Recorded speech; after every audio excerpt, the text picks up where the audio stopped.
The awareness becomes so collectively conscious that it becomes part and parcel of you. Who is the other? The feeling of otherness goes away. Now people talk big things like, we are all united, we are all brothers and sisters, and this and this. You must have heard all these speeches, and when it comes to wars, they will fight. But in this, you cannot fight. Because who is the other? You can't fight your nose, you can't fight your hand, you can't fight your fingers. Nor do you help anyone. You don't help anyone, because supposing this finger is in trouble and this hand presses it, does it help it? Nothing. This is neither obliged nor this is helping. This is one. That feeling of oneness, that you are part and parcel of the whole, is established. Because of that feeling, that is such a tremendous feeling that you are part and parcel of the whole, that you get cured. The curing comes because of that innate understanding by your being that you are not alone. You are part and parcel of the whole. You are a cell of the whole body of God, or you are a microcosm of the macrocosm. This is not just a psychological or a rational thing, but you just become. You just become. You can't help it. And when you are that, you just don't feel you are helping anyone. I mean, it's just like you see one cell acting for another cell. The whole thing works in such a homogeneous way. No fighting, no quarreling. On the contrary, you enjoy each other. You just love each other. And you just see the good points of another person. You don't see the bad points. You forget the race, you forget all creeds and everything you forget. Because, you see, a nose doesn't say, I am higher than the hands. Does it say? Or the feet do not say, I am lower than the hands.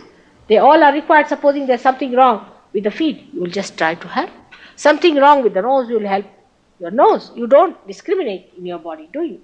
In the same way, we do not discriminate. Once you become realized souls, whether you are from India or from Asia or from any other place, from England, America, any place you may be, maybe Chinese, every sort of faces we are in the cross section of Sir Yogis. You'll find all kinds of people are there, and they all love each other.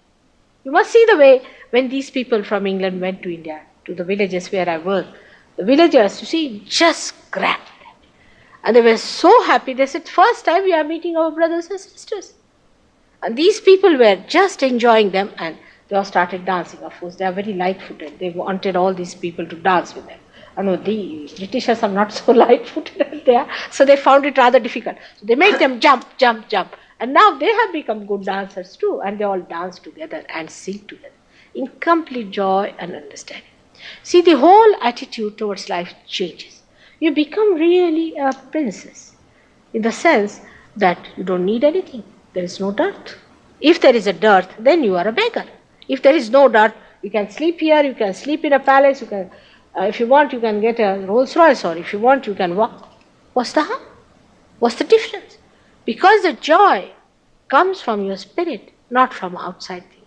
The whole idea of comfort changes. The whole idea of luxury changes. It's all completely changed because you enter into this new dimension. And that's what happens to your awareness, that you become collectively conscious.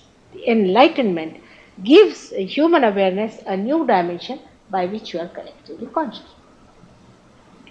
Now, emotion gives us happiness. You see, if you love somebody, you feel happy, and you meet that person, you feel happy, and you want to bestow all your love on that person. If your children are there, you want to love them and give them love.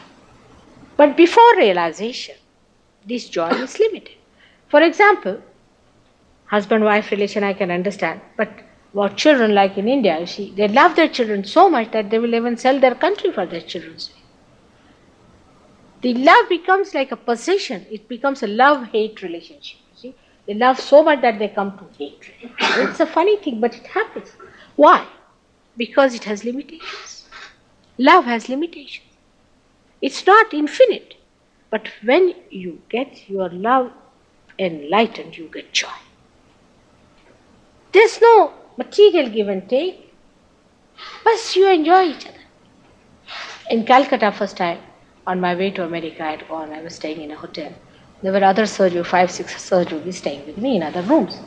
And one gentleman came to see me, and he fell at my feet, and tremendous vibrations here. And they all rushed. Who has come? Who has come? I said, why? Tremendous Joy started flowing over our head, mother. Who is at your feet? They all rushed to me. I said, see this one. Ah, they all stood. Ah, what enjoyment, what enjoyment. He was enjoying, they were enjoying him. This is the first time you enjoy human beings, because you can feel the vibrations of a person. What a beauty human being is, what a glory he is, what a blessing he is, what a creation he is, you realize only after realization. Before that, you judge him, oh, he has got long hair, he has got red hair, he has got long nose, all this. But then you just see him in a subtle way. What he is his vibration. And so many people I have seen, Sahaj Yogis also, if they get somebody, they'll all rush there. The fellow is there and they are all taking vibration. For half an hour I'm tired now. I said, now finish it off. But no, they're just sucking like a child. First time you enjoy human beings. The joy which has not duality. Joy does not have happiness and unhappiness. Happiness comes to us when our ego is pampered. Unhappiness comes to us when our ego is damped. It is something different. We are not our egos. We are ourselves. And when self enjoys something, it enjoys it. There is no remorse. There is no duality about it. There is no unhappiness. So joy is a complete. It cannot be described. It is just to be experienced and enjoyed within ourselves. And that's what happens to us when we get our realization. Our idea of love changes. Like we say, oh, I love this person only. Like your husband is there, all right? You have to love him like a husband. You don't love everybody like a husband, all right? Your sister is there, you love her like a sister. But you think all others as your sisters. Then you love your brothers, you think them to be your brothers. You love all of them.